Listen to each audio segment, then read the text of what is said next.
Unfortunately, would Donald Trump go after his political opponents? Would Donald Trump go after his political opponents? He suggested that in the past. Martha, he was president for 4 years, and he didn't go after his political opponents. You know who did? Donald Trump did an interview with right-winger Maria Bartiromo in which Donald Trump said a very Donald Trump thing by claiming that he would unleash the military on his own citizens. Tim Miller of The Bulwark broke all this down. We're going to take a look at clips of this interview with Donald Trump and Maria Bartiromo, as well as Tim Miller's reaction to this. I'll share my thoughts as well. This is just another day in America with Donald Trump saying completely unhinged things. Let's get into it together. Hey, y'all, it's Tim Miller from The Bulwark. Excuse the voice. We got overtime last night when the Tigers won in Baton Rouge last night, and so I might have been screaming and yelling a little bit at the game. I deserve one night off, but Sunday morning brought more horrors from Donald Trump.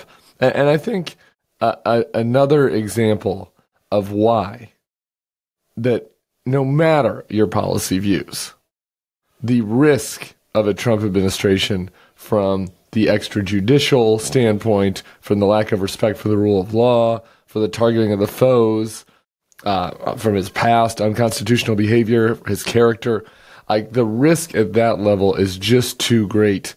And he gave us another glimpse into why that was this morning on Maria Bartiromo's show on Fox News. Let's take a look. Let's remember, you've got 50,000 Chinese nationals in this country in the last couple of years. Yeah. You have people on the terrorist watch list, 350 in the last couple of years. You've got, like you said, 13,000 murderers and 15,000 rapists. Right. What are you expecting? Joe Biden said he doesn't think it's going to be a peaceful election day. Well, he doesn't have any idea what's happening in all fairness. He spends most of his day sleeping. I think the bigger problem is the enemy from within, not even the people that have come in and destroying our country. By the way, totally destroying our country. The towns, the villages, they're being inundated. But I don't think they're the problem in terms of election day. I think the bigger problem are the people from within. We have some very bad people. We have some sick people, radical left lunatics. And I think they're and it should be very easily handled by, if necessary, by National Guard, or if really necessary, by the military, because they can't let that happen. You know, he's been talking about this enemy from within, for a while now. Just that statement in itself is un-American. It is outside the bounds of how every politician talked about their fellow Americans throughout my life, my parents' life. Maybe there's some private talk about this type of thing by Nixon, for example. But as a public piece of rhetoric, there are other examples, but it is on the very far edge of what political discourse has been for the past few decades. And Donald Trump takes it to this horrific place. So the rhetoric itself is bad enough. This idea that people that don't agree with you politically are the enemy, and that there's this enemy out there plotting to go after God-loving, law-abiding, real Americans, which is just not true. And it has the effect of radicalizing people. So the rhetorical side of this is despicable. But the part at the end shows you just how far this thing could go. I mean, we had the video yesterday. We talked about Mark Milley and his fears of Trump as a fascist threat, as an authoritarian threat. And then here's Trump today saying that these enemies within, these sick people, the radical left lunatics, just to be clear who he's talking about. He's not talking about, criminals or whatever. He's just saying these radical left lunatics. So his political, people that he disagrees with politically, they should be handled by the National Guard, or if really necessary, by the military. We know that he wanted to do this in the first term. We've seen the reports from the efforts to try to invoke martial law and the Insurrection Act during the Stop the Steal. We've seen these requests, people that worked in the administration speaking about how Donald Trump would make these requests. He's saying now that and this time he's going to do it, and he's going to have people around him that let him do it.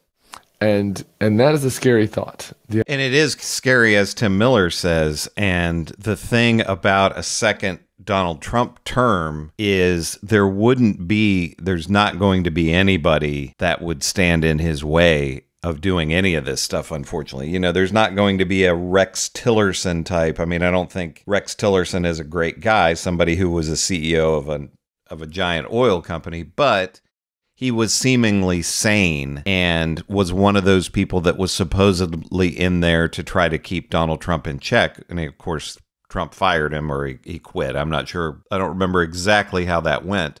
But Trump isn't going to allow anybody like that into his administration the second time around. And, you know, this was fairly small compared to what he's talking about there, but we had the incident where he had protesters gassed so he could do his photo op with him holding a Bible upside down.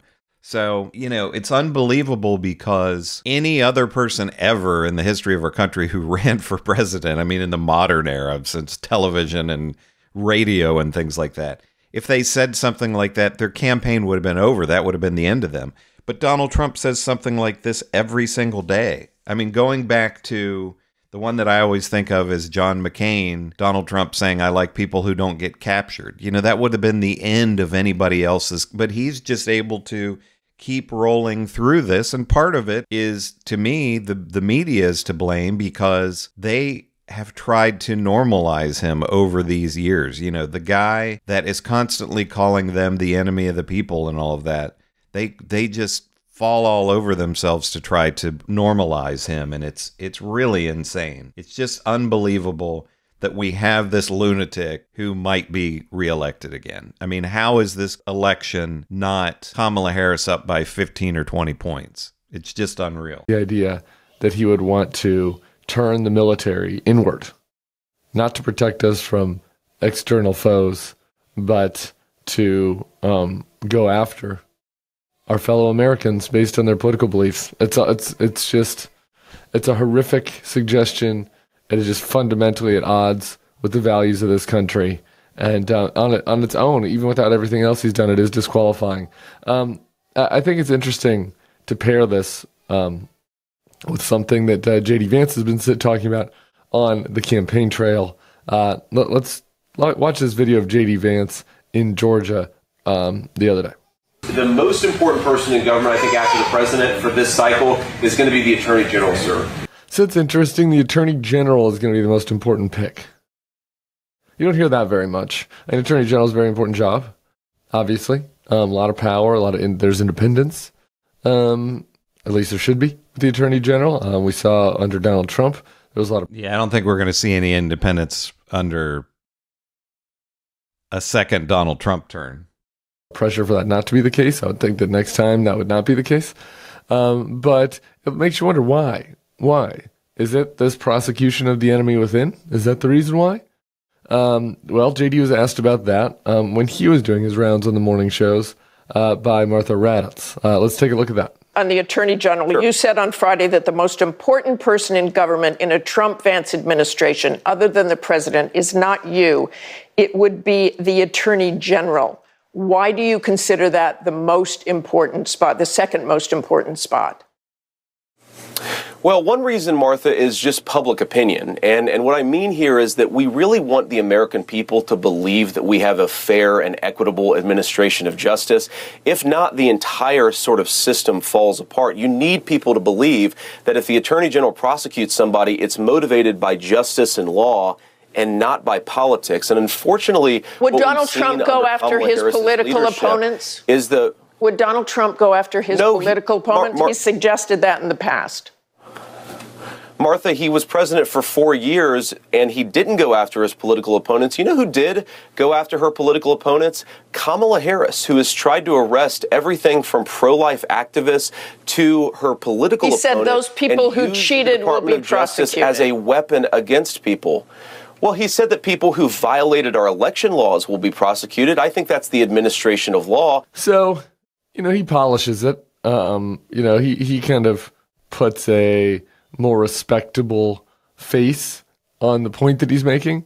But if you really pay attention there at the end of that clip, he's conceding that the Department of Justice will target people that were involved in the election theft. But there was no election theft, as J.D. Vance knows, because every time he's pressured on why he won't say Donald Trump lost, he like goes back and falls back on the Hunter Biden laptop as the reason. Like, he doesn't even claim that there was theft. He just claims like, humana, not enough people heard about Hunter Biden's dick pics, and so it was unfair, and so that's why Donald Trump lost. Like, like if you put those two statements together, you know, that he kind of knows that there was no actual election theft, and also that the incoming attorney general, who's the most important person in the next administration, will prosecute people for non-existent election theft. That paints the picture of a rogue administration that again is targeting foes. And Tim Miller's exactly right about this. And J.D. Vance knows that there was no theft of the election. I don't know that Donald Trump knows that. I mean, I think the guy is such a lunatic that he might actually believe that he won the election. But J.D. Vance knows that Donald Trump didn't win the election. And J.D. Vance has just tied himself to this guy to, you know, in hopes for himself that he'll be president someday. You know, Donald Trump might not, at his age, might not make it all the way through 4 years, or J.D. Vance could run after Donald Trump is out of office. So, but this idea, I mean, does anybody think that Donald Trump is not going to go after his political enemies? I mean, he says it over and over and over again that that's what he's going to do. And, you know, this lie about that Kamala Harris, as part of the Biden administration, was going after political opponents, namely Donald Trump, the guy committed crimes. So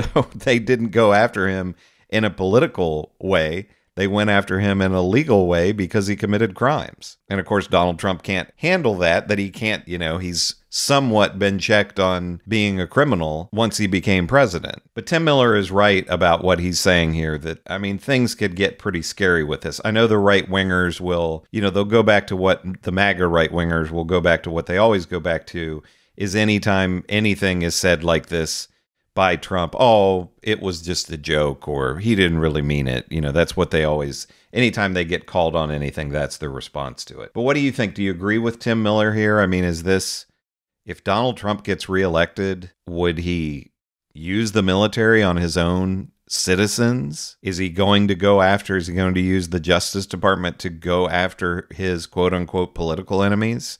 I think so, but what do you think? Make sure to leave me a comment. I love to read your comments, whether it's about Tim Miller, Donald Trump, J.D. Vance, anything you like to comment on. Make sure to give me a like and subscribe. I just passed 25,000 subscribers, and I want to keep building the channel up even more and more. So if you haven't subscribed, please do so I can continue growing the channel. This is Chris on Culture. I will see you in the next video.